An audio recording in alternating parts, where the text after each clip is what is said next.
This week on the WriterCon podcast, I would encourage them to network with other writers and readers and people in the literary world.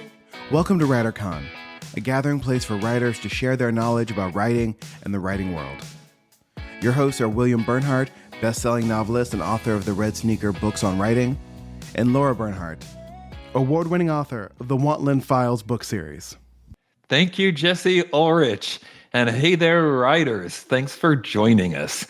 I feel like we're in the lull in the storm today. We've finished the cruise, but the retreat is in July, just a little ways ahead of us as we record this. And of course, the big conference, WriterCon itself, is Labor Day weekend. But the biggest news for me, of course, is that you can now order my new book, which is called Justice for All. It's the 8th Daniel Pike novel.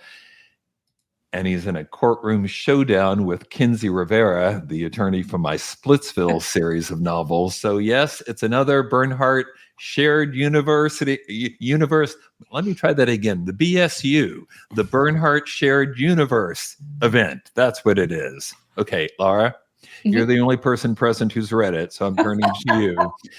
Well, I've read it, I suppose, several times, but you know what I mean. Yeah. And I'm sure you can be totally objective. Completely. Yes. When reviewing your husband's book. Yes. So maybe I better not ask you if it's any good, actually. But I will ask, was there anything that stood out or a favorite moment? I'm hoping you're going to set up what I actually want to say, but a favorite moment. Let me think. A favorite moment. It's enjoyable to see this in advance. Kinsey and Dan go after each other. That back and forth is kind of delicious. It's awful, but it's delicious. It's funny to see the two going after each other. But I think for me, good. Maybe the most fun thing about it is that it has illustrations in it. That's what I didn't have to tell you. You read my mind. You don't have to. We don't expect that from novels these days. But that has been a lot of fun. It's set in the comic book industry, and it's about a dispute over a particular comic book character. And so I actually commissioned a guy to draw, I said, in the 1960s Jack Kirby style. So he did 6 covers for me for this comic character I made up, King Kaiju, kind of, like Godzilla in a superhero costume. But I mean, that's not what the book is about. The book is this courtroom drama, but that's what they're fighting over because his characters become worth billions. And we get to see them. Yeah. And they look so legit. Honestly, I wasn't sure it was okay to mention that. I didn't know if you were like hoping that people would get the book and then be like surprise and you would spring that on them. So I was a little concerned.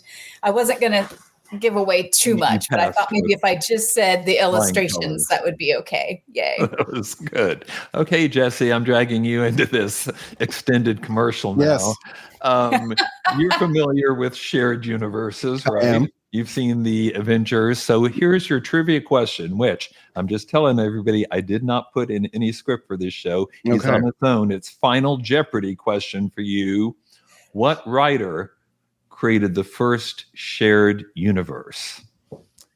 No, I won't do that song because then I'd have to send the Merv Griffins. Yeah, we won't do that. First writer. Shared universe. Or so his descendants claim, if that gives you a hint. And I think they're right, I have to say. Descendants. Okay, so not older than I was originally thinking. All right. I feel like I did know this at some point, but I've early 20th century, 5-4. Jules Verne. No, but when I was preparing this, I thought, who is Jules Verne? No. Because Captain Nemo does appear in more than one book, so that at least links those together. Yeah. But no, I think the real answer here is Edgar Rice Burroughs. Oh, people, of course, remember for Tarzan, but also his John Connor on Mars series, which actually some people like better than the Tarzan books, but Tarzan was the big moneymaker. Plus, there was Carson of Venus on Venus, and there was David Ennis in Pellucidar. which is the underground, like Skartaris, the city in the center of the earth. And in book 16, Tarzan goes down to Pellucidar, and they invent a gridley wave, so all these guys can start talking to each other. And pretty soon it is clearly one incredible, crazy Edgar Rice Burroughs shared universe. The Burrowverse? When you said, according to Descendants, that's the name that popped into my head, but I never would have said that because I did not realize, I wasn't aware of that. So I didn't realize that he had actually brought some of his characters together. Yeah, he did it. So honestly, I was thinking Jane Austen was the other one I was going to throw out there because, like, I feel like at some point those books crossed over in like a very small way, and you just didn't realize it at the time. All the neighbors live together, I don't think they did, but wouldn't that be? I'm going to go home and write that. Right? Yes, that would be so fun. Yeah. But in the meantime, till I write that one, Justice for All. Yes, buy this one Daniel first. Pike. So he has enough money to write this other Because it's ready now. This one's ready now, so go get it. Yeah. All right. We are going to interview Caroline Cleveland, who is the author of When Cicadas Cry. This is a wonderful thriller. The Advance Press is calling it John Grisham meets Harper Lee, and that's not a very bad tagline, I would have to say. We will talk to her about this book and much more, but first, the news.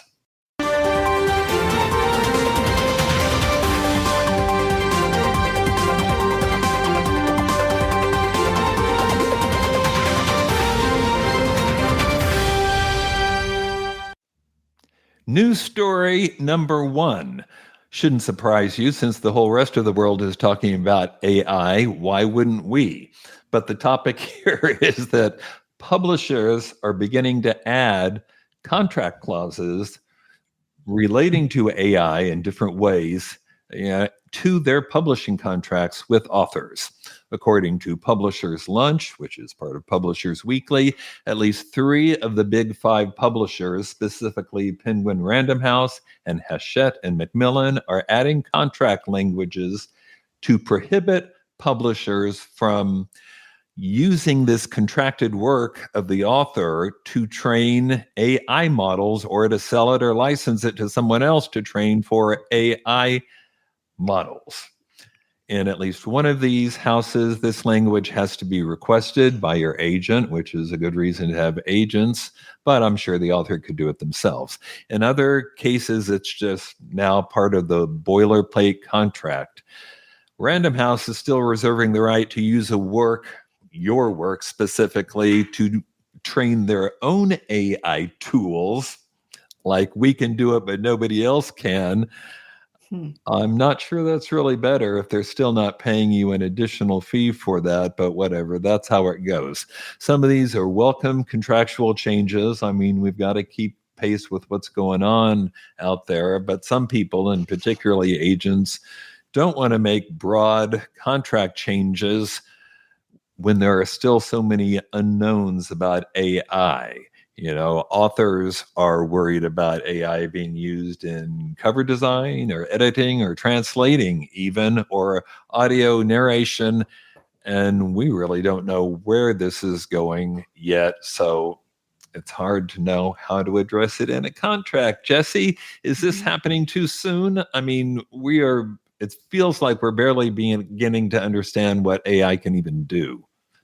No, but I think we know enough now to like protect ourselves from the issues that we are dealing with right now, which is like just the sucking up of all data on the internet and being fed to AIs to teach them things, and protecting people's rights as far as like what is being fed to these machines and what isn't. And so sort of protecting that, and also like protecting artists from like not having their stuff being thrown into, an AI thing for like book covers and all that kind of stuff. Like sort of just like protecting what's being fed to these large language models. That's the thing we know at this moment. So like, I'm okay adding some of that stuff, but you're right. You do have to be careful because it might not matter a year from now the way you phrased it.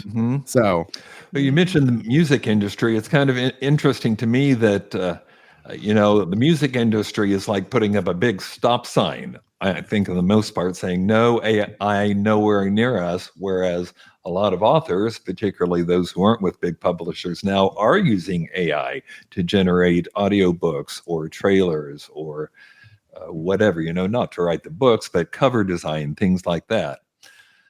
Lara, this is happening, and some writers feel strongly about not wanting AI to have any part in their work, but whether they like it or not, many publishers, including major publishers, are now using AI for all those things I listed a minute ago: cover design, editing, even translation into foreign languages, audio narration.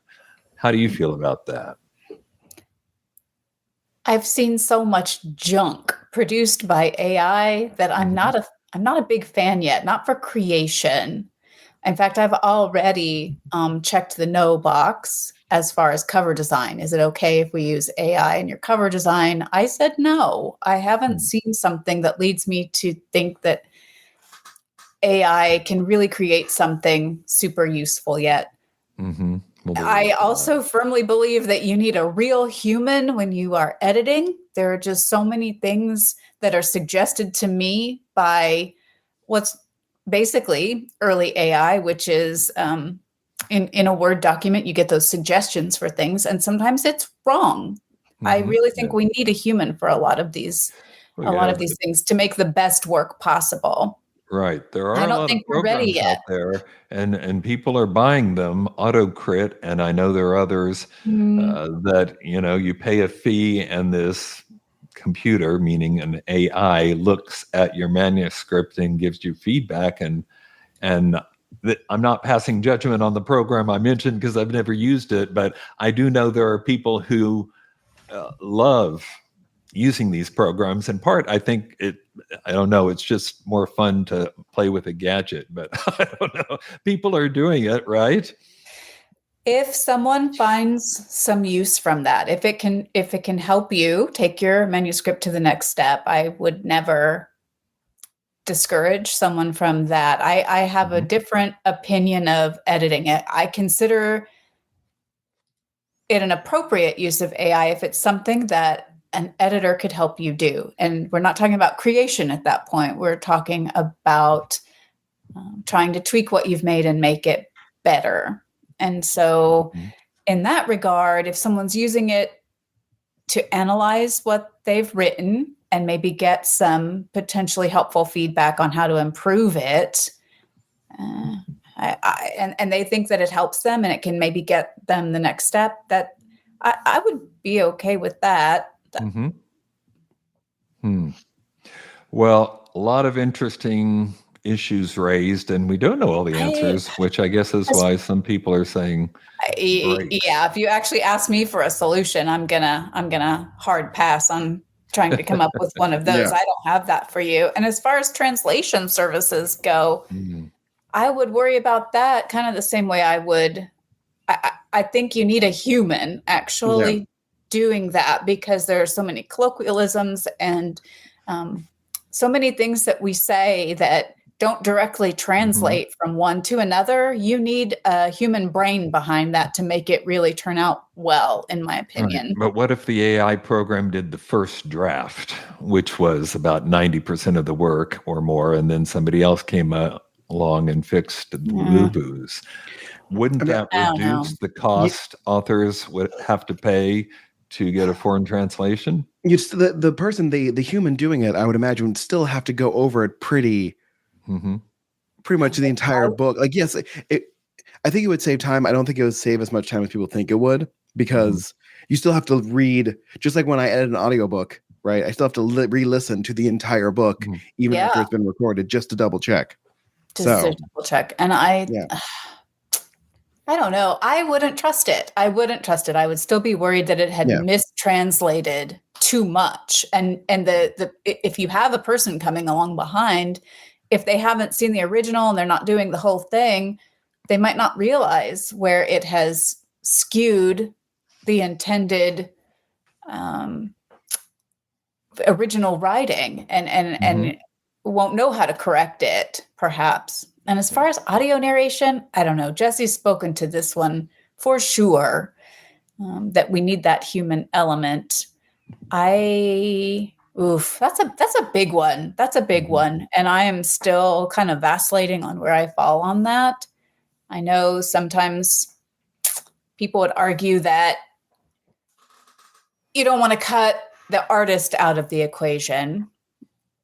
And some people argue it's too expensive to have to go pay someone. I've been very fortunate that I worked with a narrator who was willing to just do a royalty share with me. So I didn't have to pay her up front, and she did a great job. I loved working with her. There are some books I have, though, that she didn't think she would be the appropriate voice for. And so it's, do I go out and look for someone else to do those books? I don't know. I was looking into it, and that's a tough one for me. I haven't really come down on one side or the other yet. Still early days. Yeah. Quickly, let's tackle news story number 2, which, since we already had one on AI, this has got to be about Amazon, right? And indeed it is. Amazon is testing what they call book trends data on the product detail pages. In other words, those pages where you see books and the lot of stuff underneath it. You may have noticed there's some new information on some search and book detail pages. Jesse's got a screenshot, but even if you can't see that, go on Amazon, you'll find it. There's a box, beneath the title, and it's got the average star rating. It always has the Goodreads statistic, and then an additional statistic showing how many people have bought or read your book in the past month, including ebook and audiobook sales. Amazon says, and here I'm quoting, "This information is updated daily and accounts for customer engagement across all of a book's formats. Book trends data is not a sales report. It is meant to give an indication of customer engagement. And the numbers you see in your sales report will not be comparable." Which is sort of like saying we're throwing numbers out, but don't take them seriously or something. I don't know, Jesse, what does that mean? What does any of this mean? I think they're just trying to give you an indication that, sort of like in sort of the book talk fashion, that there are other people reading or thinking about this book. And if you're trying to decide between two books and you see, like, for example, that 394,000 people clicked want to read on Goodreads, I'm like, that's a goodly amount of people. So maybe I'll check that out. Right. But if I see like only, 3,000 people want to read, I'm like, nah. That's not enough. Huh? It's just adding to the information you're given about how popular or interesting a book is. Right. Laura, as I'm sure you know, some authors have expressed anger or frustration because they consider this sales data, how well is my book doing, to be private. And now it's being made completely public by Amazon. Are you okay with this? It's a little, you can kind of scroll down to like category rank, and kind of gauge where it's at. But like Jesse was saying, if this is going to sway somebody from one to another, is this just another way of promoting books that are already getting plenty of love? What if you were leaning towards the book that was just more recently released? It hadn't quite picked up the steam yet, and it steered you away from that book because you didn't see that there was enough engagement yet. I think when new authors are starting out, it's tough enough to get that initial traction built and moving without putting huge amounts of marketing money behind it. That's my concern here, is that somebody will look at that and think, well, if it doesn't have 900,000 people already interested in reading it, must not be worth it. But it could be a great read that you're missing out on. Yeah. Do you think people would look at that? I mean, I know people shop on stars and they shop on price, but ranking, the rankings have always been there, and I don't really think that's what people base buying decisions on, but I could be wrong. I mean, if we did, we'd all be reading James Patterson books, right? So And you would be so happy about that. I'd be so unhappy. All right. Enough of that, Jesse. Cue up some music. Let's talk to Caroline Cleveland.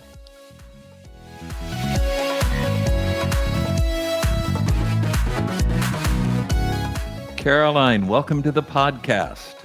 Thank you. I'm happy to be here. You can't see it, but I'm wagging.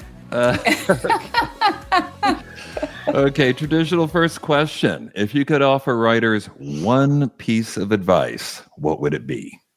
I would encourage them to network with other writers and readers and people in the literary world, because I work as a lawyer in my day job, and I have a lot of friends and contacts there from my 30 years practice in law, but it doesn't always translate. It's a whole different world, and you need people, and there's just so much you don't know. So I would encourage them to get to know that community so that they have a network and a tribe. That's great advice. Of course, I would say Really that because good. that's what WriterCon is kind of all about. Hey, well, that's exactly what we need. Yeah, great. And tell us about When Cicadas Cry.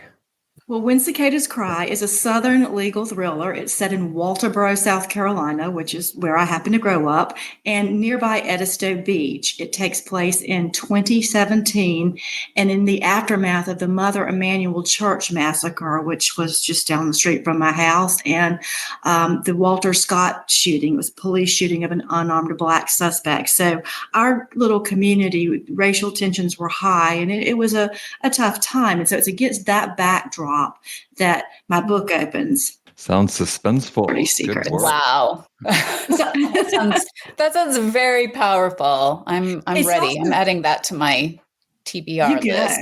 You go. That sounds great. good. So you touched a little bit on what inspired. It sounds like you were pulling ideas from events that were happening there. Absolutely. So how did it all come together? How did you pull together the idea of the book, and did it just kind of hit you? You had this great idea, or was it something that gestated over time? This one came in waves, if you will. The idea of a lawyer working a case with no idea at all that it was connected to something older than he was, and kind of in the dark about that connection, came to me a long time ago. And I really wanted a male and a female protagonist, because I've noticed, like with my husband, we'll trade books. With most women, I don't want to make a stereotype, but I find more often female readers are more willing to step into the skin of a male protagonist than sometimes the other way around. So I wanted both. I wanted everybody to have something in this story. Somebody to connect with. That's great. That's right. So I had my two protagonists, and that was in my head for a long time, just trying to play with how an old case might come in. And I had always had some racial component in that there was a Black defendant and a white victim, but that was not really the main thrust of my story. And then all of a sudden, the world just came down here around us. I mean, that night that guy killed those 9 people in a Bible study, that was rock your world kind of stuff. And I can imagine. It was, I mean, it's 3 blocks from my house. It's just so hard to believe that could happen anywhere, much less where you live. And the 2 cases, that and the police shooting, came to trial the same week in December. And the hate crime was tried as a federal hate crime, and was in the federal court. Right across the street in our state court was the murder case of the police officer. So, I mean, we had CNN and Fox trucks, and I mean, it was just, you couldn't look away. I lived near both events. I practiced in both those courts. I knew the lawyers trying the case. I knew the judges trying the case. Wow. I knew that I had used the expert before, who was the guy who evaluated the killer to make sure he was legally competent, mentally competent to stand trial. And so, I mean, it was just, there was no getting away from this. And as I'm writing my story, and all of a sudden it dawns on me, if they're in 2017, they are going to be affected by this. There's no way that doesn't change the story. And then the story started changing my mind. And all I ever set out to do was to write a twisty, clever mystery. I had no grand design of writing a socially conscious or a socially important novel, but somewhere along the way, my characters realized they had something more thought-provoking to say, and I just kind of rolled with it. I hope I did a good job with it. I'm sure if I didn't, I'll hear from it. There are not many, Right. not many subjects you can pick that evoke the kind of strong and raw emotion that race does. So I've tried to be sensitive, and above all, I've tried to be respectful. Well, judging from the reviews I've seen, you did it very well. Thank you. Very good. So clearly, your personal experiences influence this book. So I know when I'm writing and I draw from real life experiences, I fictionalize pretty heavily. Can you tell me, did you feel the need to do that as well, or did you find that it was you were using more of things that actually did happen to you and just applying them to the book? No, obviously I talk about the events and I talk about the social setting, what's going on, and Walterboro is a real place, but my story is completely fiction. The church that this happens in is fiction. The investigations that are going on, and now I'm sure some people are going to say this was really the Murdaugh murder, but it has not a thing in the world to do with Murdaugh because it's in the same courtroom. Right. It's 2017. The Murdaughs were long since gone from the solicitor's office, and Alex had not yet had his inglorious fall. So it has nothing to do with it. But I just happened to grow up in that same little town. Sure. Your bio says you not only grew up in that little town, but you grew up reading Agatha Christie and Stephen King, which are not exactly similar. Are there elements of both in this book? I love all kind of books. I mean, like I said, I started on Old Yeller and kind of went on down the line. So there aren't many genres. I don't read any science fiction or fantasy, but other than that, I just about everything has something in it that I love. I have a special affinity for Southern fiction. I love Flannery O'Connor. And Grisham, I think, paints Southern, small town Southerners just truly a gift. Sometimes I think he stumbled over my high school yearbook. And they're all in it, huh? All the criminals. Thank goodness there were no cell phones back then. There's no evidence of anything. Right. You mentioned practicing law.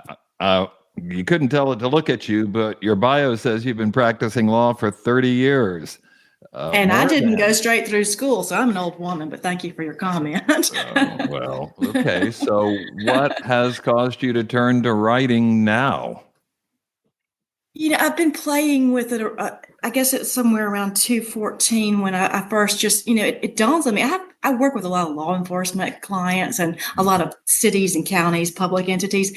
I get to see all kind of stuff. And I don't think I could have written in my 30s the kind of books I can write now. I didn't have the life experience. You just see what goes on in the paper. You don't see what's in the back room that made it happen. And I started thinking, I've got some stories to tell too. So, and I think it was 2014, I said, I can write a novel. I know I can. So I sat down, I started typing, finished up my novel, got it all done and read over it, and crap, I couldn't write a novel after all. It stunk up the place. So I said that was my path as well. My first experience. I said, maybe I need to go to a little class or something, WriterCon or something. I need some help. And so I did, and I slowly got better. And then I wrote and finished a novel, and that novel landed me an agent, but not a publisher. So then we sent it to this publisher, and they liked it very much, but they didn't.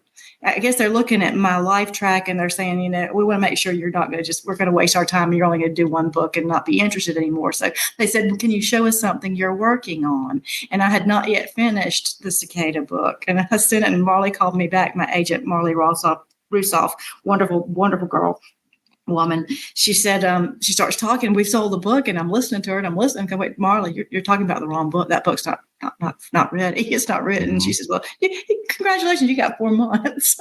So it worked out. Oh boy. Yeah. Oh boy. Okay. So we have quite a few aspiring writers in our audience. So while we're talking about your path to publication, let's see, you told us how you got started. This was back in 2014. And then how long did it take you? Exactly. That was the start of your journey. How long was it then? How long did it take you to My knock first that book is out? not And yet. then Yeah, my first book will be published next week, so you can do the math. It's been doing, what is that, there you go. 10 years? Okay. Yes. Okay. I think that's not uncommon. And did you do the traditional, you finished up? Did you start sending query letters, or how did you find your agent? We're at a conference, a small conference. Marley, she has an office or an agency in New York, and she also has a home in Beaufort, South Carolina. And in fact, she was one of the founders of the Pat Conroy Literary Center that's there. Nice. And Yeah. that's such a great resource. We don't live near New York. We don't have the kind of big conferences and things that people have there. And anyway, I went to a conference. It was a 3-day thing. They took over an old historic inn, and they kind of locked. It was like a locked room kind of mystery. So we all kind of read each other's books or read excerpts of our books and got to know each other. And Marley was one of the agents there. And Marley, she didn't really seem interested in my book. That one was a psychological thriller, and I didn't think she liked it. And she and I hit it off so well. I thought, rather than blow up a baby relationship, I'd rather keep her as a mentor. So I didn't ask her to represent me. Instead, I asked her if she could hook me up with a really good professional editor. And that editor turned out to be Claire Wachtel, who is now my editor at Union Square. After she had looked at my first book, she took a job, and God has a plan. We just don't get to know it on the front end, I guess. That is unique. I have not heard that exact path. That's very, very unique. How fun. Two crazy smart, insanely talented, fabulous, wonderful women had not just stumbled over me and noticed my writing and taken an interest in me, I would still have a box of stuff nobody's ever read. So I'm very grateful. That's great. And the power of conferences, right? And Little Girl Nation. So much. Yeah. So what does your typical writing day look like? How do you find writing time? You just said I can't wait to find it. Yeah. How do you do that? And I understand. I also continue to work as well, so I get it. But how do you make writing time? You just have to be a good manager of it, because there are days it's slower, and maybe I can pop that thumb drive in there and work on a little bit when I'm expected to be here. If I work a lot of weekends, but when I get a weekend off, that's generally the better time, because I can lock myself in. I don't have to, all those pesky paying clients aren't bothering me. But it's nice to be needed. I'm just teasing. They know that I love them. Most of my clients have been my clients for 20 years and have become friends and confidants and comrades, and we've been in a lot of trenches together and had a lot of experiences. I really welcome their calls. It's fantastic. What's your process like? Are you a planner? Are you a pantser? How do you like to work on a novel? Best analogy I can have is back when we had those big paper maps. I pitted, and I'm going to leave Charleston, and I'm going to go to somewhere in Tennessee, and I'd stick my pins in, but I don't know how I'm going yet. That's kind of it. I know where the book starts. I know what the premise is. I know how it ends. But whether I'm going to take back roads or interstates or stop somewhere and hop on a bus, I don't know. That part I just let fly. Okay. That's all right. Now, some of the PR I read for this book said that it, and here I'm quoting, introduces attorney Zach Standler. Does that mean we can expect to see Zach again in the future? I'm going to write Zach again in the future. If enough people buy this book, they might let me publish that second one too. So get out there and buy a copy on sale Tuesday. I think that reminds me, I want to tell our audience, you were talking about book being published Tuesday or next week. Everybody listening to this, it's on sale now by the time you're listening to this interview. So you can go get it. When Cicadas Cry immediately. Yeah. And you should. Okay, one last question, Caroline. What are you working on next? You said maybe Zach, maybe not. So what are you working on now, I should say? I have two things I'm working on now. One is another psychological thriller. I know where it's going, but I'm having a hard time getting the voice right. When you're dealing with something that's it just is harder. And I actually am already working on what might be a sequel to Zach and Addie. A little bit different kind of book, less mystery and more action, maybe. I'm trying to be careful. I was going to suggest a word, but it wouldn't have been right. Probably so action. Okay. Action. Good. Oh, that sounds a little more terrific. Blowing stuff up. Well, you get that one done. You need to come back on the podcast, okay? I can't wait. All right. Thanks for joining us, Caroline. Appreciate it. Thank you for having me. Okay. Bye. Bye-bye.